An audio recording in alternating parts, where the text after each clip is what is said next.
Welcome into the Talkin Tide podcast on the Belly Up Podcast Network. I'm Chase Goodbread, sports columnist with the Tuscaloosa News. I'm joined by Travis Reier, the longtime senior analyst at BamaOnline.com. You can get the Talkin Tide podcast at Apple Podcasts and, of course, wherever you prefer to get your podcasts. We're live on YouTube. We're live on Facebook. Give us a like, a subscribe, a follow at those locales if you would. The Twitter feed is Talkin_Tide. You can always get links to the podcast as soon as it drops right there on Twitter. I want to thank Peterbrook Chocolatier of Tuscaloosa, Caldera Men's Skincare, and also Heat Pizza Bar in downtown Tuscaloosa. Three fine sponsors. We'll tell you a little bit more about them later in the program. Travis, we open this first Sunday nighter of the 2023 season, coming off a resounding win over Middle Tennessee State for the Crimson Tide. Big night for Jalen Milroe in his season debut. We'll talk offense, we'll talk defense, and of course after the break, we'll break down a game or two from the Southeastern Conference, maybe hit that two deep tumbler one more time as well. But Travis, conversations got to begin with the quarterback. That was the talk all off season, all preseason, and now that the season is upon us, Jalen Milroe really out of the gate like a house on fire against Middle Tennessee State. Obviously, not the kind of competition that too much can be judged from. Nevertheless, you got to tip your cap to Milroe on multiple fronts for the way he played against the Blue Raiders. I agree. Very encouraging to see Jalen play at that level. And no, I mean, Middle Tennessee isn't Tennessee, but Middle Tennessee isn't East Tennessee State either. So, an FBS program that won 8 games last season, and you take it absolutely for a starting point for Jalen and this quarterback position in general. It was an intriguing evening. I thought it was interesting that not so much that Jalen got the start, but he was the guy throughout the first half. You know, if this was a 2 quarterback deal like A.J. McCarron and Phillip Sims back in 2011, it didn't play out that way in the first half. It really wasn't scripted or planned into the game plan to go that route. So he was the guy, and I thought as it went along, especially as a passer, he sort of freed himself up a little bit. Took a couple of those big throws there in the second and into the third quarter. Seemed to help his confidence and ease some nerves, perhaps. It's a big moment for Jalen Hurts. This is pretty much it for Jalen. If he's going to be the guy at Alabama, you got to think this is where it's got to happen. And again, for a start, very, very encouraging. A couple thoughts on his performance from my end, Travis. One, I thought his best throw of the night didn't even hit the stat sheet, and that was the DPI on Isaiah Bond on that corner route. That absolutely would have gone for a touchdown. The Middle Tennessee defensive back wisely tripped up Bond before that could go for a score. But that was a fairly flat trajectory. I think maybe a more impressive throw by a little bit to some of the ones that were more successful, maybe struck for a touchdown or two. You could make an argument for multiple throws being his best of the night, but I thought that was his finest. Was also impressed, Travis, with the composure he showed, especially early in the game when the score was not a runaway. He gets the snap that rolls right by him from McLaughlin, turns around, picks it up, breaks off a really nice 21-yard touchdown run that was impressive all around. But you know what? That wasn't the only low snap he got. He got about 3 of them at least. One of them, he was able to execute a clean handoff with Jace McClellan on a 3rd and short that McClellan converted for a first down. That you know, Milroe was part of that conversion right there, just with the coolness. And if I remember right, he took yet another low snap and was able to pick it up and hit Jermaine Burton along the sideline for a completion. Talked to Seth McLaughlin after the game, asked him about it, said he was getting some slippage on a glove that he was wearing on his snapping hand and dumped it, got rid of the glove. Not sure if he dumped that glove immediately after the first low snap or if it was later on, but nevertheless, he feels like that's a problem that'll be cleaned up going forward.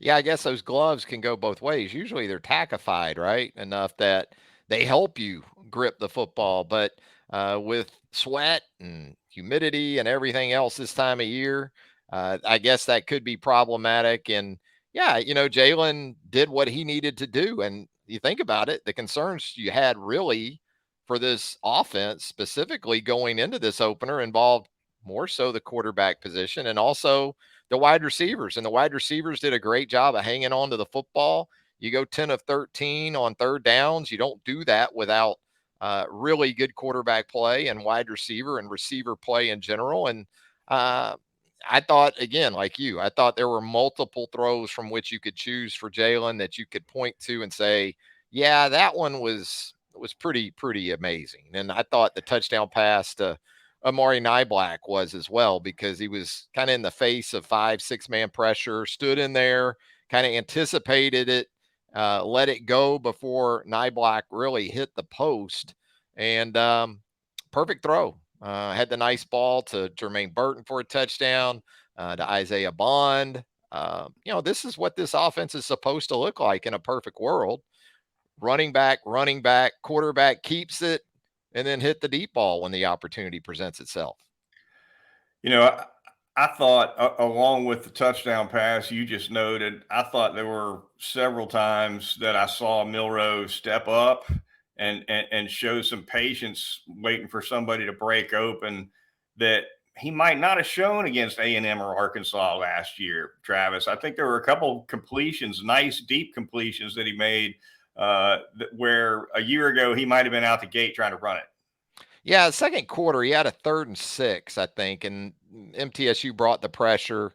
And he had Jermaine Burton on a little crossing route. I don't know if he gets the ball to Burton hot, if Burton's able to, catch it and get what he needs after the catch. But that was, it seemed like the read, and he held the ball a little bit. I thought there was a little bit of hesitancy on a couple of plays, more so in the first half. But again, once he started to hit some throws, I don't think the vertical passing game is going to be as much of an issue for Jalen Milroe.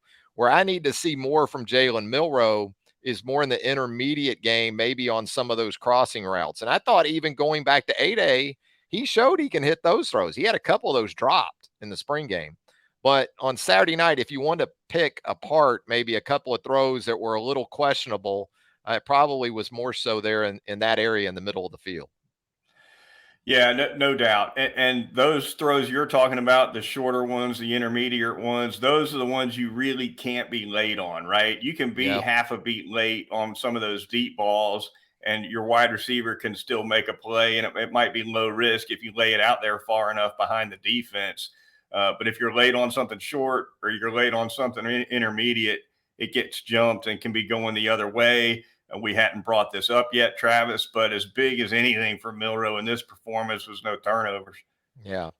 It was, and I thought he operated the offense efficiently. I thought the offense in general in Tommy Rees's first game did a better job than maybe previous years of not only getting the play call in and getting up to the line of scrimmage with, say, 20 on the play clock. And then because you didn't have the quarterback totally in control of the checks, you would see Jalen look over to see if there was a check to be made or if the play was on that had been called. So efficiency really starting with Tommy Rees in the press box, coming down to the sideline and into Milroe. I thought the operation was very effective, and that continued into Ty Buckner too. I thought that was interesting. I know we're going to talk about that, but it was Ty Buckner that was next up there in the third quarter. And I thought Buckner looked very comfortable just operating the offense. This looked like a guy who had already established that relationship with Rees at Notre Dame. And I think this is a guy, again, that he still at Alabama has his best football in front of him. Will it be enough to get him on the field on a consistent basis at some point? I think that's more up to Jalen Milroe right now than anybody else. Offensive line, we'll turn there really quickly here, Travis. I thought J.C. Latham was out there setting a tone, trying to finish blocks, blocking to the whistle, going after those pancakes. He was playing with, these coaches a lot of times like to say they like offensive linemen with a defensive mindset. Well, that's what I was seeing from Latham against Middle Tennessee State. On the downside, there was some issues on the interior, I thought, on a couple of runs. Certainly, the touchdown McClellan had on the goal line where that was designed to go inside. It got stuffed, and he was wisely able to just bounce it and get to the corner and score. So we'll see what happens with the competition, which obviously I think is going to continue a little bit on the inside with Dalcourt at guard in particular. Terrence Ferguson subbed in and played a little bit with the ones, Travis, and I think you noted before we started that he was the first one off the bench on in that unit. He was, and I agree. I think that's probably an ongoing situation. I mean, you pull for Dalcourt at this point because he's a fifth-year guy. He's had multiple injury issues, but I don't know if that's entirely settled right now at that guard spot. And you're right, just the physicality of this group that you wanted to see. I thought that was evident for the most part, not just with the offensive line, but with all those tight ends we saw too. And I think Alabama's two longest runs by running backs anyway in the game Saturday night, they worked behind that left side and, with Tyler Booker and, also Caden Proctor. But the tight ends on a couple of those runs really helped soften the edge for Jace McClellan early, and also Justice Haynes, who did some nice things there in the second half as well. I'm ready to see Robbie Hughes just go out there in shorts, Travis. I mean, that's basically what he's doing out there. I mean, I get it with Will go Reichert. about halfway down his thigh. I know. Will Reichert's a kicker, so I get it that he kind of looks like he's getting ready for a stage of the Tour de France or something with the biker shorts, cyclist shorts. But it amazes me how many of these guys these days. I mean, nothing really. Mm-mm. Nope. It was something for sure. All right, defensively, Travis, we'll jump to that side of the ball for at least a couple minutes before we move on here on the Talkin Tide podcast on the Belly Up Podcast Network. Certainly a big night with the linebackers, sacks kind of all around. Braswell, Quindarius Robinson had one. Lawson had one as well. Q Robinson had one, yeah. It was an impressive night for that group for sure. Braswell's sack was a real shot. That was one that the quarterback for MTSU is going to be feeling for a day or two. Yeah, clear edge win on that one for Braswell. I like some of the stuff they did, some of the simulated pressures, because you watch Robinson's back, and they've got him at that sort of inside linebacker position in the dime, and they've got him on the same side as Dallas Turner. And earlier in the first quarter, they had brought a game with Robinson and Turner running a stunt, kind of a tackle end. If Robinson were a tackle, which he wasn't on the play, it was that kind of action anyway. And so Turner had gotten pressure and flushed Nick, what's his last name now? Vattiato, the quarterback for MTSU, on that particular play. Well, I think MTSU thought that same stunt was coming again, but instead Q was able to slip between the guard and the center. And if he didn't get there, Deontay Lawson was, because he was right behind him. And so I thought it was well timed. Even when Alabama didn't bring five guys or more necessarily, even when they brought four, it seemed like to MTSU, it had to feel like it was five or more by the way they handled it. Yeah, Robinson we saw early in the game, first quarter, certainly earlier than I would have thought he would have been in the game. Travis made a quick impact. Didn't end up playing a ton, though. His snaps were fairly limited, but he flashed out of the gate anyway. Situational guy, that third outside linebacker. So when they go with their dime rabbits or cheetah or panther or whatever they're calling it this year, he's going to be on the field if he's the third guy. And so good for him, because this is another veteran that's been around 4 years now or so. It's taken him a while physically to get to where he needs to be, but he looks like for now that when they do go to that package with six defensive backs, they're gonna put him out there to go along with Chris Braswell and Dallas Turner and Deontay Lawson. And they like to mix that one defensive lineman. It could be Justin Aboibe, it could be Jamarian Latham. Interesting too defensively that we saw Tim Keenan and Jaheim Otis in the lineup together to start the game. So they got some different combinations, some versatility, I think, that they feel pretty good about right now, but they still need to see it in the way of production, especially on third down. If they can get a significant and positive contribution out of Keenan this season, it comes from a place that kind of makes everybody else, it kind of makes them better all throughout the front seven in some ways, because now all of a sudden your linebackers are scraping easier, and Jaheim Otis is maybe doing some things lined up further outside that maybe he couldn't have done inside. So if Keenan turns into a real dog in the middle, that's a game changer for the front seven. And they need they need war daddies. I think Otis, maybe Keenan can be that guy. I still think Justin Aboigbe's going to have a big season. I think he's really important to this group.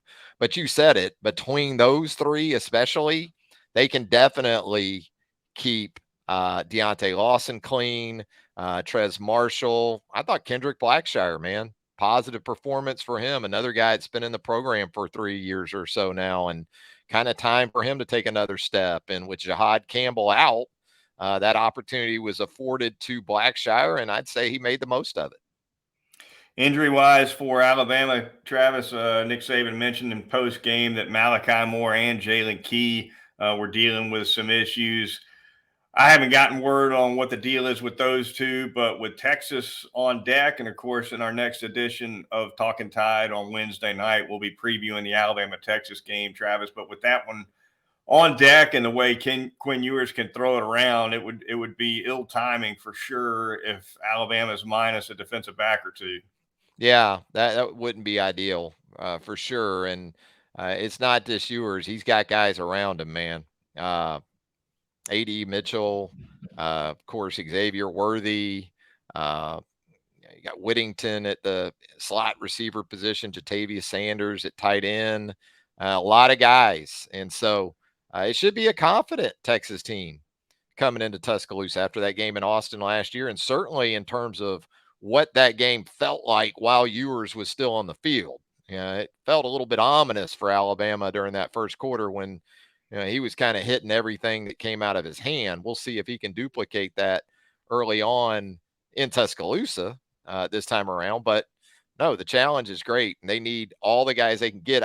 It was good, though, that they kind of went into that game feeling like they had 8 or 9 guys that they could play with. So if they are short a guy or two, they have some not just capable guys. They got some guys that have been around. I mean, Christian Story's been around for a while. And so we'll see how that plays out. Yeah, ominous was definitely the word for it in Austin last year. Once again, be sure to check out the Talkin Tide podcast on Wednesday night when Travis and I preview the Crimson Tide versus the Longhorns in full depth. The Talkin Tide podcast on the Belly Up Podcast Network is going to turn and thank a couple of sponsors right now. We're going to start by telling you a little bit about Heat Pizza Bar. Really pleased to have Heat Pizza Bar back as a sponsor of the program. Located in downtown Tuscaloosa in Government Square, perfect place to eat on a football weekend when you're looking for great food, a full bar, and a fun atmosphere, but maybe without the craziness on the strip. Heat Pizza Bar offers fantastic signature pizzas, wide array of salads, a great appetizer, including those jalapeno poppers. You'll love those. Go see Frank Fleming and his friendly staff for your next pizza in T-Town at 2250 6th Street downtown. Never a parking problem with that free public parking deck on the backside of Heat Pizza Bar. Great daily specials too, including this Tuesday's great deal. That awesome Thai chicken pizza, just $9 from 2 to 6 p.m. and $3 domestic beers all day long. It's Heat Pizza Bar, downtown Tuscaloosa. You know what, Chase? Nick Saban isn't the only icon in Tuscaloosa going into his 17th season in Titletown. On September the 1st, before the Saturday season opener, Peterbrook Chocolatier of Tuscaloosa turned 16 years old. How about that? Sweet 16. Does it get any sweeter than Peterbrook Chocolatier? I don't think so. Peterbrook Chocolatier, a staple now of West Central Alabama. get by there. 1530 McFarland Boulevard North in the Indian Hills section of Tuscaloosa. They got all those. Look at those chocolate footballs. You got to get chocolate football, don't you? They can take care of you if you're looking to thank that special someone. They've got the chocolate thank you business cards. That's the kind of business card I'd like to get for a change. They're available to you with so much more at Peterbrook Chocolatier, 1530 McFarland Boulevard North in the Indian Hills section of Tuscaloosa. Finally, going to tell you about Caldera Men's Skincare, the corporate sponsor of the program. Caldera Lab Men's Skincare. You can't beat it. First impressions matter. This is how you do it right. Caldera has a team of 4 products that Travis and I are trying on this month: the Clean Slate, the Base Layer, the Icon, and the Good. Here in the last couple of weeks or so, we've featured the Clean Slate and the Base Layer. This week, focusing in on the Icon, which is going to help get rid of those bags under the eyes. Now, I don't have that problem now at 52. I'm sure it's coming at some point. So trying a little preventative maintenance, I suppose. Once again, just takes a little bit on the fingertip. A couple of these great Caldera Men's Skincare products you just rub in once daily. A couple of them are for both morning and night application. That would include the Icon. So check all the Caldera products at calderalab.com/tide. And just for the Talkin Tide audience, Caldera is offering 20% off now with a discount code TIDE. So go to calderalab.com/tide, save 20% right now on Caldera Lab Men's Skincare products. Once again, calderalab.com/tide. And with that, Travis, we're going to move on. And I tell you what, we'll hold the 2 deep tumbler for the end. We'll talk a little bit about this South Carolina, North Carolina game, Travis, over the weekend. North Carolina gets it done. Drake May wins the kind of the quarterback battle in Charlotte, neutral site. A lot of excitement for that game for sure. But the story for the Gamecocks, Travis, coming out of that one for sure is an absolutely dismal performance by its offensive line. 9 sacks and -2 rushing yards. And Spencer Rattler throws for 353, by the way. So, you know, you got to tip your hat to Rattler. You talk about somebody that didn't have any help. Yeah, and I think that bodes well for Spencer Rattler in terms of how the next level is concerned, because I think for NFL people, they're looking at Rattler just to see how he handles those situations, because that seems to be more the question for him. Intangibles with Spencer Rattler. But no, and by the way, that North Carolina defense a year ago was absolutely awful. And that's not Lawrence Taylor playing for the Tar Heels these days. I think he's fresh out of eligibility in Chapel Hill. So disappointing to say the least, because you had all this momentum. He might have been out of eligibility the minute he got to Chapel Hill. That could be. But, you know, it's just so disappointing for Shane Beamer's team, because you get those wins late in the regular season a year ago. Okay, you lose the bowl game in a thriller to Notre Dame in Jacksonville in that time of season now where there's so many opt-outs, guys just sitting out bowl games. It's hard to put a whole lot of stock into that, but it wasn't a poor performance. But then to open the season with this kind of dud, and understanding Drake May is a heck of a talent at the quarterback position. Top 5 pick, it seems like, for this next draft. But Drake May wasn't particularly great.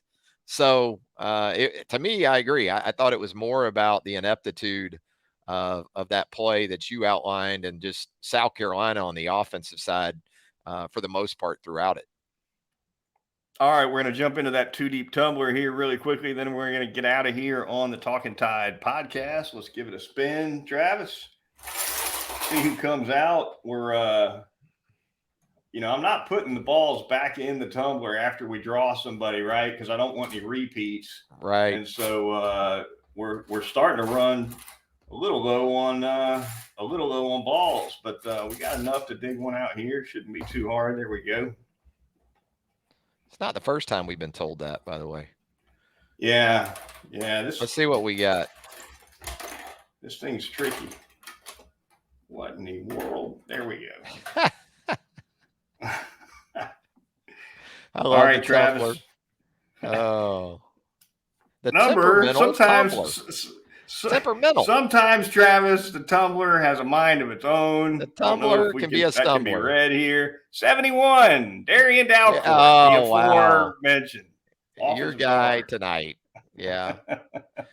Look, like I said earlier, man, would love to see Darian go wire to wire, play well. And I've said it before. I mean, I know people have a lot of opinions, it seems like, a Darian Dalcourt. But here's what I do know. The guy won a starting job under not just one offensive line coach at Alabama, but two. Doug Marrone and now Eric Wolford, and at two different positions. He won the starting center job twice. He's won this guard position this season. Now, again, I think we're all in sort of agreement here that, that's an ongoing situation with he and Terrence Ferguson. So we'll see how it plays out. But wow, you talk about relevant to tonight's discussion. How about Darian Dalcourt coming out of that tumbler? A couple weeks ago, remember, we spent half the show talking about Milroe, and Milroe came out of the tumbler. Yeah, I mean, this thing is unbelievable. That's a quarterback. It's AI. I got AI programmed into this thing, Travis. The tumbler has a mind of its own. The tumbler knows. Something else. It was always the tumbler. All right, that is going to do it for this fine edition of the Talkin Tide podcast. Be sure to join us Wednesday night when we preview the Crimson Tide hosting the University of Texas on Saturday at Bryant-Denny Stadium. For Travis Reier, the senior analyst at BamaOnline.com, I'm Chase Goodbread, sports columnist with the Tuscaloosa News. We'll talk to you next time right here on Talkin Tide.